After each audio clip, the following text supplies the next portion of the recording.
rapid test is in 4-part, Part 1, Part 2, Part 3, and Part 4. Now look at Part 1.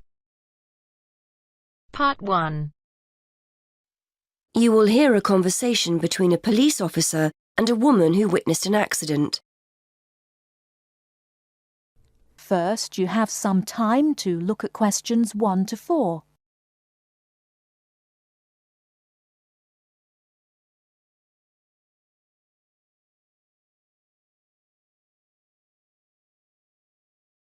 Now we shall begin. You should answer the questions as you listen, because you will not hear the recording a second time. Listen carefully and answer questions 1 to 4. Hello, madam. I understand you witnessed the accident. Have you got a few minutes to tell me what you saw? Yes, no problem. I don't have to be back at work for a while, so I'm pleased to help. Did you actually see what happened? Yes, I was standing over there near the bus stop. I was on my way to get something for lunch and just happened to be looking at a shop across the road. That's when I saw the red car come out from the junction over there. You don't happen to know what time it occurred, do you? Well, I left work for my lunch break at 1, and it's only about 10 minutes walk away, the office, I mean. So it might have been about 10 past 1. Although I did pop into the shop for something, so it was probably closer to 1:15. So it pulled out of Monk's Road, that's the road over there, straight onto High Street. That's right, yes. Did you get a view of who was in the car? There were 3 of them. 2 in the front, the driver of course, someone in the passenger seat, and there was someone in the back. They were quite young. I doubt if they were much older than 20. Anyway, they came speeding out of the side road over there and hit that lady's bicycle. The driver didn't bother to stop to find out if she was okay. He just drove off along the main road towards the town centre. Is the woman okay? She should be fine. She banged her head when she came off the bike, so we've called for an ambulance. They always like to check you out in case you have concussion. But no, she seems fine. Before you hear the rest of the conversation, you have some time to look at questions 5 to 10.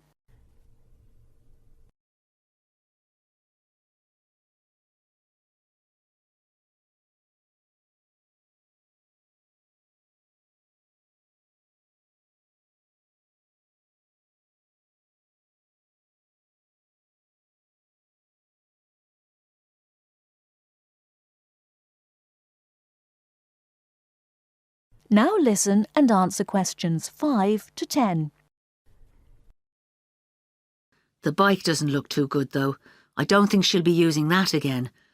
I suppose she was very lucky, really. If they'd hit her instead of the front wheel, she could have been seriously injured. It looked like they were just in a hurry and didn't want to stop at the junction. I know the traffic lights aren't working there, so perhaps they thought they could just pull out. Could you give me a description of the car? Do you know the make and model? Well, I'm not very good with cars, but I'm pretty sure it was the same model as my husband's car, a Ford Fiesta. It was red, like I said, and quite old, and the door on the driver's side was damaged. It looked like it had been in another accident some time ago. I don't suppose you had a chance to take down the registration number, did you? I did, actually. Let me see. Y48BYW. Will that help you trace them? That's really helpful. It depends. It might be a stolen car, but at least we'll be able to trace the owner. If it wasn't stolen, then yes, we'll be able to find out the name of the driver. Now, would you mind giving me your contact details, just in case we need to get in touch about anything? Of course. What's your name? Mrs. Stansfield. Rita Stansfield. That's Stansfield.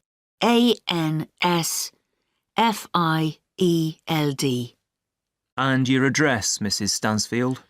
19 Althorpe Road, Bradford. That's ALTHORPE. Have you got a telephone number we can get you on? Yes, it's 0232 566 788. And do you have a mobile number? Yes, 07834 889 772. That's great, Mrs. Stansfield.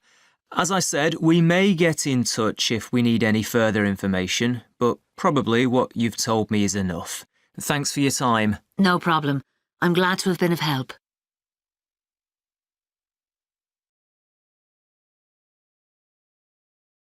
That is the end of part 1. You now have half a minute to check your answers.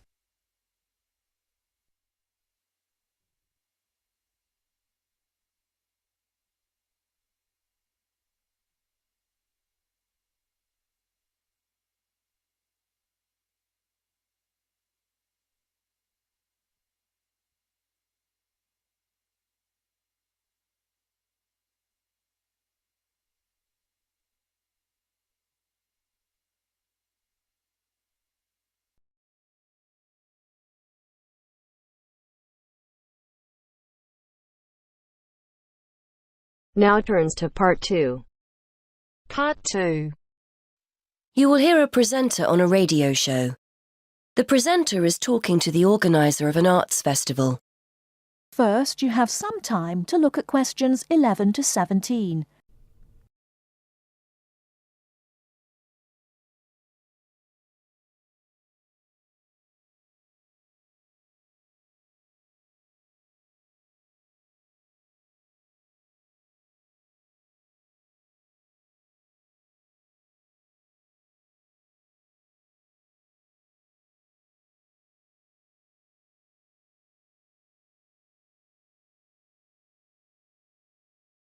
Now, listen carefully and answer questions 11 to 17. Hi again. I'm joined today by Ben Knightley from the Media and Arts Centre. He's here to tell us about the launch of the city's Arts Festival. Hi, Ben. This year has a particular focus, doesn't it? It does, yes. This year, we want to encourage more people who would not normally describe themselves as being creative to get involved with some of our many events and workshops. Not simply turning up as spectators, but to get involved themselves, to get their hands dirty, as it were. There's such a wide offering this year that I'm sure we'll have something to suit all tastes. You were telling me earlier how beneficial being creative can be for us. Absolutely. I recently attended a drawing workshop and, even if I do say so myself, came away with a very good sketch I'd done. But what was particularly surprising for me was my feeling of pride and joy when I looked at the sketch again and showed it to the family. It really took me back to the feelings I had as a youngster when I'd made something. I realised that, even as an adult, we can get just as much pleasure and happiness from creative activity. Actually, research has shown that the more we allow ourselves to be creative, the happier we feel. And the more positive our frame of mind, the more creative and the more curious we become about the world we live in. Well, you've certainly persuaded me. So what kind of events can we look forward to? We want to try and include as wide a range of people as possible this year, from people already involved in the creative arts through to elderly people who haven't been creative in years. So, for example, we're inviting people in the creative industries who occasionally suffer from writer's block to join us on one of our creative walks. Walking has been proved to aid creative thinking, and we're running a series of walks during the spring and summer around some of the many beauty spots in and around the city. Then there's our knitting programme. We're working with schools in the area to invite grandparents in to teach kids how to knit. It's a great opportunity to bridge the generation gap and rekindle that interest in knitting you may have forgotten about. We also aim to inspire and support people without jobs through a series of free courses, starting with creative writing workshops. These courses will give them an insight into the basic ingredients of a good short story and help participants get their ideas into shape. And for anyone out there who is looking for the chance to explore their creative side, come along to our printmaking workshops. You'll have the chance to study some fantastic prints by local artists, explore different print processes, and take home a print of your own to hang on a wall. Before you hear the rest of the radio show, you have some time to look at questions 18 to 20.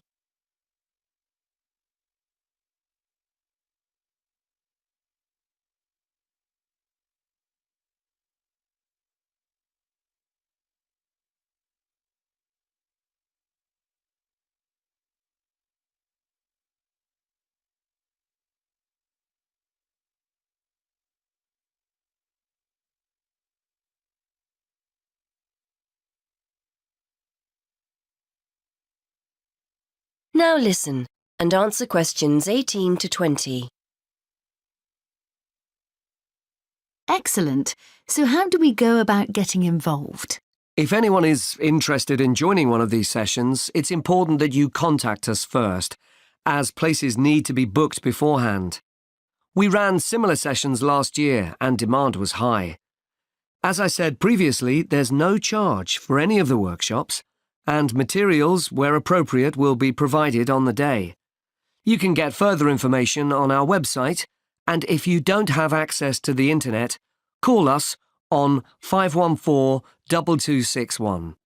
The booking office is open Monday to Friday from 9 to 5, but closes early on a Saturday at 12:30. Many thanks, Ben.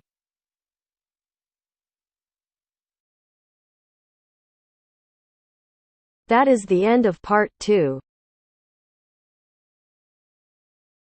You now have half a minute to check your answers.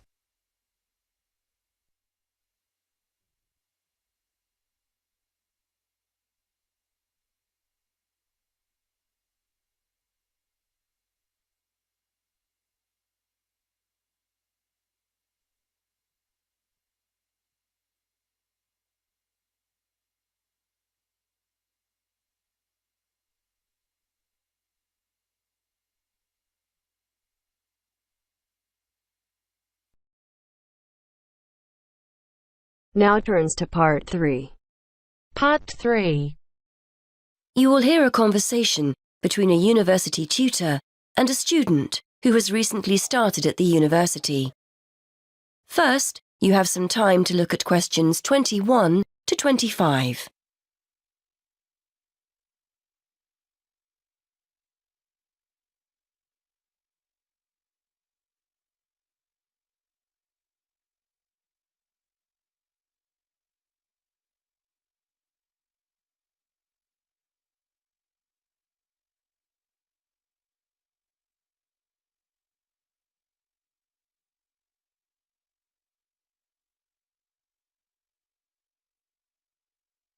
Now listen and answer questions 21 to 25. Anyway, as this is our first session, I'd just like to find out how you're settling in, how your Spanish course is going. Basically, anything you feel you need to talk about. I'm okay, I suppose. I'm settling into my studies, and I'm finding the course interesting. I've got a free day on Wednesday, which is good, and the lectures and tutorials on the other 4 days. Yeah, I'm getting into the swing of things. I'm just missing home a little, that's all. OK. Well, if it makes you feel any better, I reckon half the students I speak with are a little homesick. It's only natural. Is this the first time you've lived away from home? Yes, I was thinking just this morning that I've never spent so long away from my friends and family before. I've been back home on one occasion since I started in September, but it's so expensive to get down to London by train that I can't go very often. Well, don't be too hard on yourself, Kevin. It's quite a lot to deal with at first, isn't it?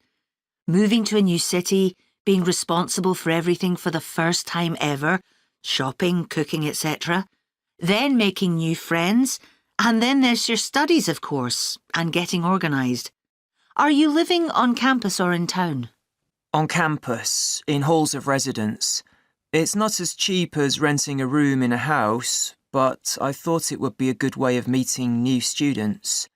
We're all in and out of the kitchen during the day, so it's not difficult to socialise. Like you say, I'm just a bit homesick. I'm sure that you'll find things get better over the next few weeks. Everything's new for you at the moment and a little overwhelming. But you'll get into a routine and start to feel more settled. What about Freshers' Week? Did you sign up for anything? Yes, I've joined a couple of groups. There's the Film Society, and a tutor recommended the Spanish Society, so I've signed up for that too. I've volunteered to help out on their International Food Day, making snacks, that kind of thing, and I'm looking forward to getting to know other members. You said earlier you were finding your studies okay, so that's good as well. The main thing to remember is to try to be as organised as possible. You have so much more freedom to make your own decisions here, so it's important to structure your time to factor in time for studies. If you're on top of your work, you'll feel much more able to enjoy your free time. Before you hear the rest of the conversation, you have some time to look at questions 26 to 30.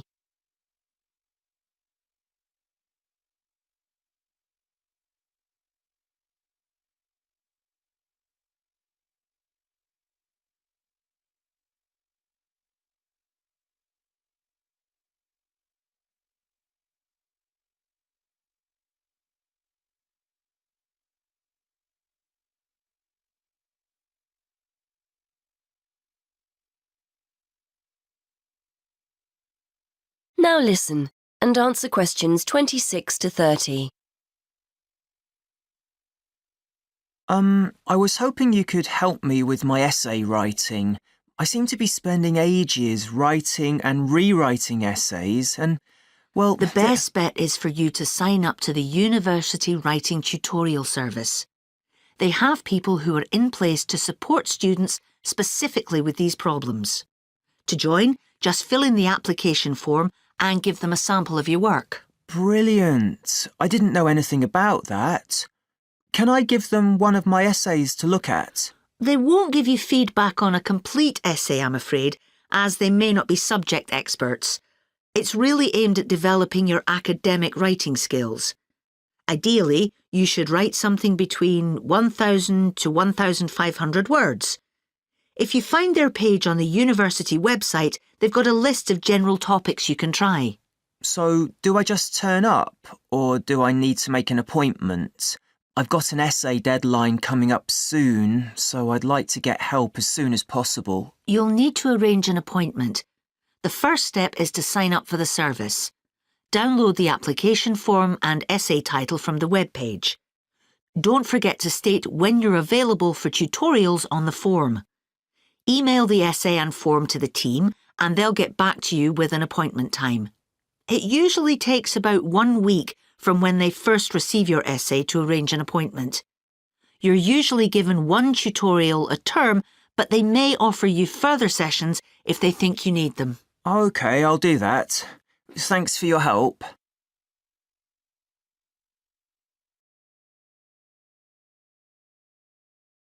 That is the end of part 3. You now have half a minute to check your answers.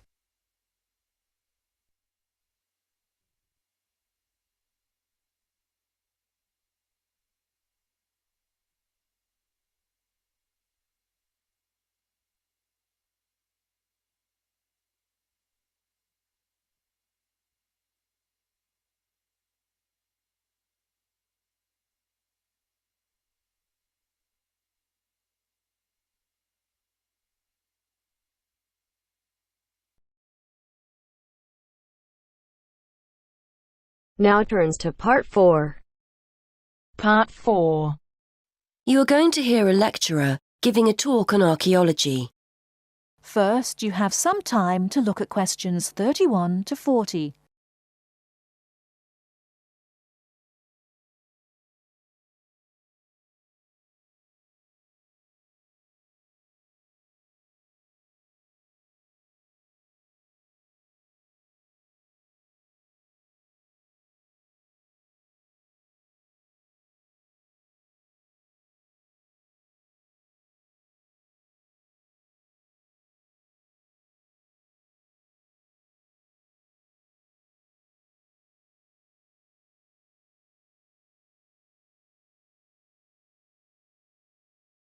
Now listen carefully and answer questions 31 to 40.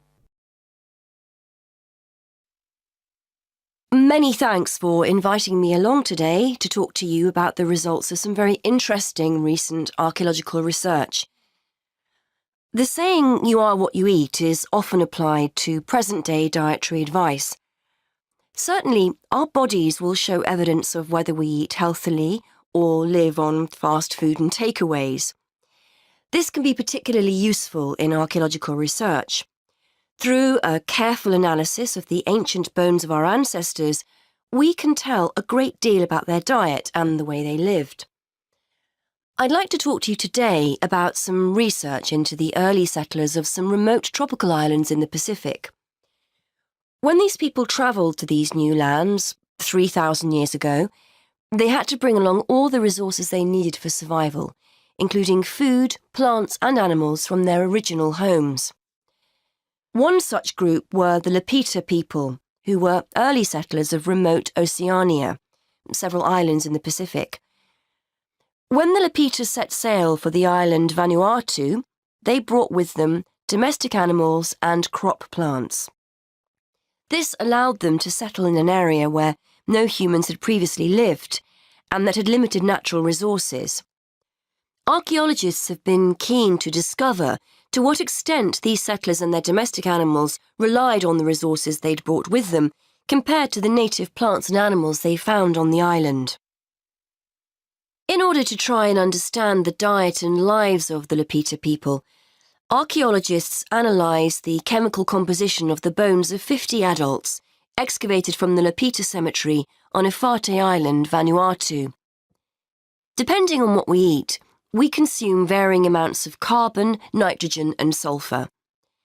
As these chemical elements are ultimately deposited in our bones, the amounts or ratios of each one can provide a sort of dietary signature. For instance, plants incorporate nitrogen into their tissues, and as animals eat plants and other animals, nitrogen builds up in their own system. The presence of different ratios of chemical elements may show whether a human or an animal ate plants, animals, or both. Carbon and sulphur ratios offer another clue to diet. Carbon ratios, for example, differ between land and water organisms, as do sulphur ratios, the values of which are much higher in aquatic organisms compared to land-based organisms. As well as examining the settlers' bones, scientists carried out a comprehensive analysis of the chemical elements found in the settlers' likely food sources. This included modern and ancient plants and animals. They found that early Lapita inhabitants of Vanuatu may have searched for food rather than relying entirely on food they'd grown themselves during the early stages of colonisation. In the longer term, they probably did grow and consume food from the resources they'd brought with them, but early on, they appear to have relied as much on a mixture of fish, marine turtles and fruit bats, as well as their own domestic land animals. May also provide clues to the culture of the settlers. For one thing, males had much higher nitrogen levels compared to females, which indicates greater access to meat. This difference in food consumption may support the hypothesis that Lapita societies were ranked in some way, or it may suggest dietary differences associated with the work people were involved in. Additionally, the archaeologists analysed ancient pig and chicken bones and found that carbon levels in the settlers' domestic animals indicated that they were eating a diet mainly of plants. However, their nitrogen levels indicate that they may also have roamed freely, eating foods such as insects. This would have allowed the Lapita people to keep food resources that were in short supply for themselves, rather than feeding them to their domestic animals.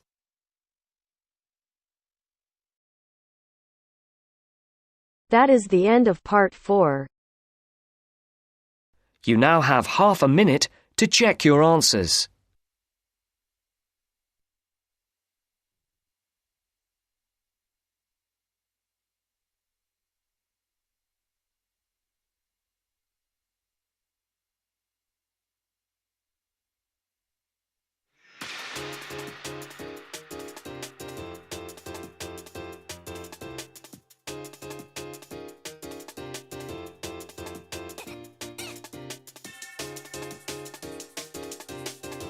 That is the end of the test. You now have 10 minutes to transfer your answers to your Ielts listening answer sheet.